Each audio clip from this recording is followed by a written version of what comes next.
this is the part of your syllabus, and this is very new topic for you, like indigenous psychology.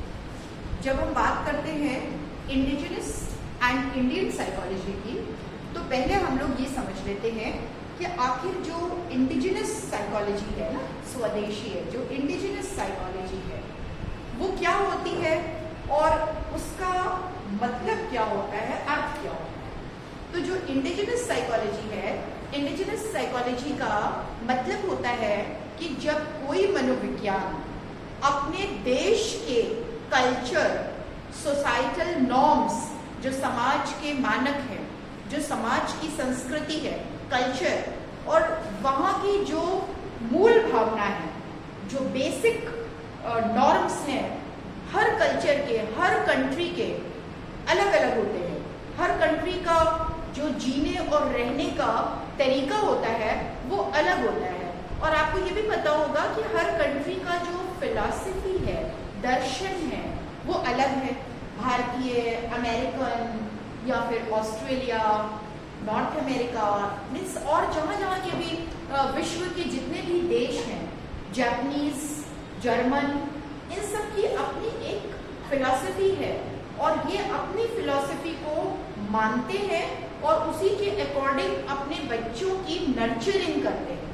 और nurturing का impact हमारे personality पर जरूर पड़ता है।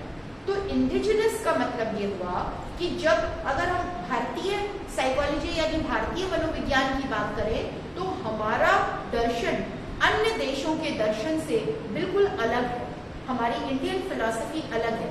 अमेरिकन, जर्मन, जापानीज, चाइनीज, ये सब अलग अलग तरीके से, यहाँ तक कि हमारा जो सोचने का तरीका है वो भी डिफरेंट है।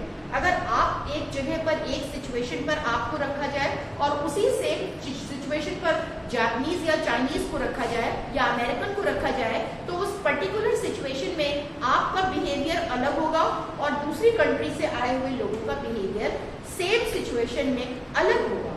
क्योंकि हमारा जो सोचने का तरीका है, हमारी जो थिंकिंग है, हमारा जो फिलॉसफी है, या जिस तरीके से हमारा पालन पोषण किया गया है, हमारी अपब्रिंगिंग जैसे की गई है, वो डिफरेंट है। तो हम सेम सिचुएशन पर अलग तरीके से रिएक्ट करेंगे। ज्यादातर किसी को कुछ प्रॉब्लम आ जाती है तो हम ये जरूर जानना चाहते हैं कि क्या हो गया, कैसे हो गया, हम उसमें क्या कर सकते थे, या हम क्या मदद कर सकते थे, या क्या हम करते कि ऐसा ना हो पाता। बहुत सारी कंट्रीज में बहुत सारा वेयर अबाउट्स लेने में इंटरेस्ट नहीं रखते।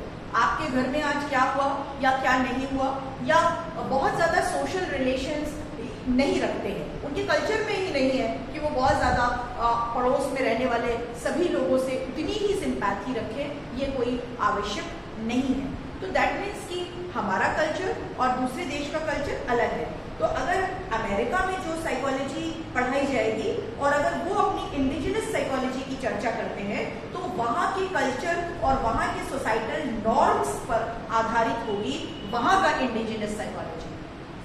लेकिन इंडिया की इंडिजिनस साइकोलॉजी, जैसे हम लोग फ्रॉइड को पढ़ते हैं, मैस्लो को पढ़ते हैं, रॉजर्स को पढ़ते हैं, वॉटसन को पढ़ते हैं, कैली को पढ़ते हैं, और इसी तरह बहुत सारे अभी आप लोग बारी बारी से एडलर, जुंग, इन लोगों के बारे में आप सुनोगे। ये सब विदेश के मनोवैज्ञानिक हैं जिन्होंने अपने विचारधारा को यहाँ पर लाया और बताया कि पर्सनैलिटी के कितने हिस्से होते हैं या पर्सनैलिटी का अध्ययन हमें कैसे करना चाहिए।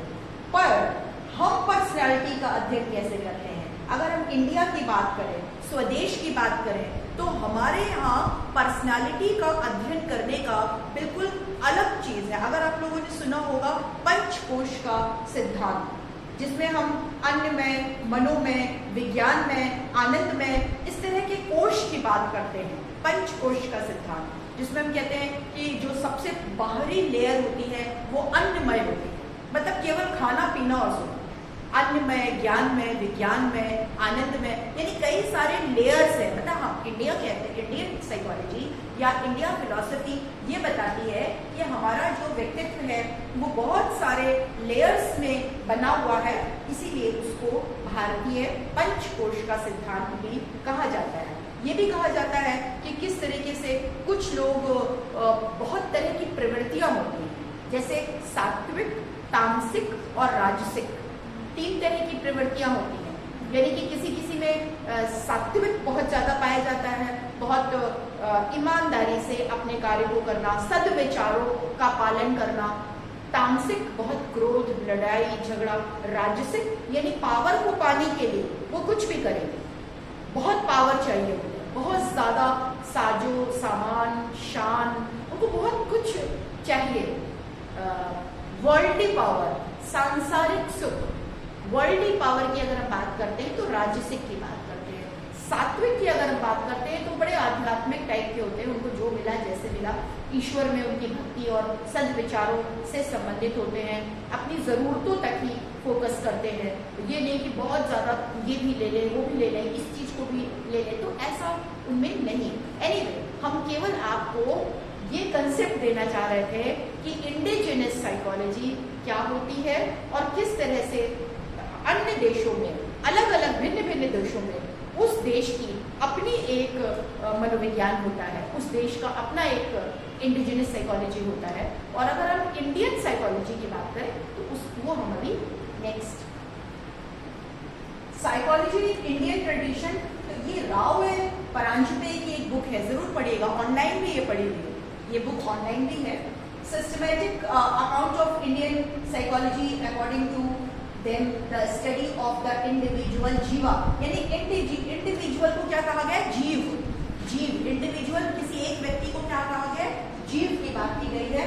विच कॉन्स्टिट्यूट्स द बॉडी, और किसी जो जीव होता है, जीव से क्या बनता है? शरीर। जीव से क्या बनेगा? Body. And the body, mind, consciousness falls within the purview of Indian psychology.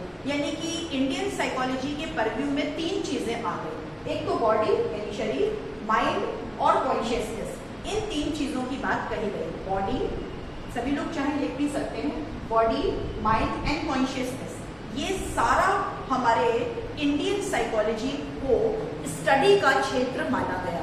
यानी इन तीनों ही चीजों को हम भारतीय मनोविज्ञान में पढ़ेंगे या पढ़ते हैं। Next, the mind is a hypothetical cognitive instrument related to body and consciousness. इन्होंने कहा है कि जो माइंड है वो एक तरह का कॉग्निटिव इंस्ट्रूमेंट है जो कि किससे रिलेट करता है? बॉडी एंड कॉन्शियसनेस से। Consciousness stands for the non physical aspect of the person. देखिए, अगर हम चेतना की बात करें, कॉन्शियसनेस की बात करें, तो कॉन्शियसनेस ऐसा नहीं है कि कॉन्शियसनेस आप हमें दिखा सकते हैं या मैं अपनी कॉन्शियसनेस को दिखा सकती हूँ। कॉन्शियसनेस एक ऐसा कंसेप्ट है, abstract, that is not concrete. यानी कि हम उसे देख नहीं पा रहे हैं, पर हम कहते हैं, इंडियंस कहते हैं कि हमारी जो चेतना में चल रहा है, हमारे चेतना में ये आया, या लॉर्ड बुद्धा की चेतना में ज्ञान प्राप्त हुआ, कैवल्य की प्राप्ति हुई। तो ये जो हम चेतना की बात करते हैं, कॉन्शियसनेस की बात करते हैं, वो भले ही हमें न दिखाई दे, लेकिन कॉन्शियसनेस हमारे बिहेवियर को, हमारे माइंड को, हमारी बॉडी को कुछ ना कुछ गाइडेड करती रहती है, कुछ ना कुछ बताती रहती है, और उसके अकॉर्डिंग हमारे बिहेवियर इन्फ्लुएंस होते हैं। नेक्स्ट, अगर बात करें the person function of 3 levels, तो कौन कौन से वो 3 लेवल्स हैं जिस पर कि हम बहुत सारा स्टडी कर सकते हैं, बात कर सकते हैं, या इंडियन साइकोलॉजी को हम अंडरस्टैंड कर सकते हैं। पहला लेवल है ऑब्जर्वेशन। किसी व्यक्ति को समझने के लिए, किसी संस्कृति को समझने के लिए, सोसाइटी को समझने के लिए, वहाँ के लोगों को समझने के लिए आपको सबसे पहला स्टेप क्या करना पड़ता है? वो है ऑब्जर्वेशन, जिसको हिंदी में श्रवण भी कहा जाता है। श्रवण माने सुनना, ऑब्जर्व करना, श्रवण सुनना, किसी चीज को ऑब्जर्व करना। सेकंड है understanding of any person, situation, environment, countries culture, societal norms, उसके बारे में मनन करना कि ऐसा क्यों कहा गया है, ऐसा क्यों कहा गया। इंडिया में बहुत सारी चीजें हम लोग कहते हैं कि अगर यदि कोई नहीं रहता हमारे जीवन में या हमारे जानने वालों में, तो हम लोग कहते हैं कि दिवंगत आत्मा को शांति प्रदान करें। तो क्यों कहते हैं? इसके बारे में मनन करना। आत्मा क्या है? था कि इसको शांति प्रदान करें, यानी जिन वस्तुओं पर या जिन तथ्यों पर या जिन एस्पेक्ट्स पर हम मनन करते हैं, तो अंडरस्टैंडिंग यानी कि हम चीजों को चिंतन मनन करते हैं, किसी चीज को एक्सेप्ट करने के पहले या किसी चीज पर अपनी विचारधारा देने के पहले या उसको पूरी तरीके से स्वीकृत करने के पहले हम उस पर मनन करते हैं, अंडरस्टैंडिंग की बात कही गई है। फिर कहा गया है ट्रांसकॉग्निटिव रियलाइजेशन। ट्रांसकॉग्निटिव रियलाइजेशन जो कि इन्होंने निध्यासन की बात कही। निध्यासन यानी हम अपनी एनर्जी को कितना ज्यादा फोकस कर सकते हैं, कितना ज्यादा हम जब हम बात करते हैं कि हमें रियलिटी और अनरियलिटी के अंतर को समझते हुए हम कैसे वर्ल्डली और अनवर्ल्डली थिंग्स में डिफरेंस करते हुए मोक्ष की प्राप्ति करें, क्या चीजें सच है, क्या चीजें झूठ है, और कैसे व्यक्ति इस आवागमन के चक्कर से जो आने और जाने का क्रम है मनुष्य का या किसी भी योनि में आने का, किसी भी प्राणी मात्र की योनि में जन्म लेने का जो ये चक्र है, इस चक्र से कैसे मुक्ति मिल सके। तो इन चीजों के लिए भी इंडियन साइकोलॉजी में ये बताया गया है। यहाँ का ये दर्शन कहता है कि हमारा जो अंतिम लक्ष्य होता है वो मोक्ष प्राप्त करना होता है, यानी कि लाइफ और डेथ का जो चक्र है उससे मुक्ति पाना, ताकि हम हमेशा परम आनंद की अवस्था में रह सकें। Thank you very much.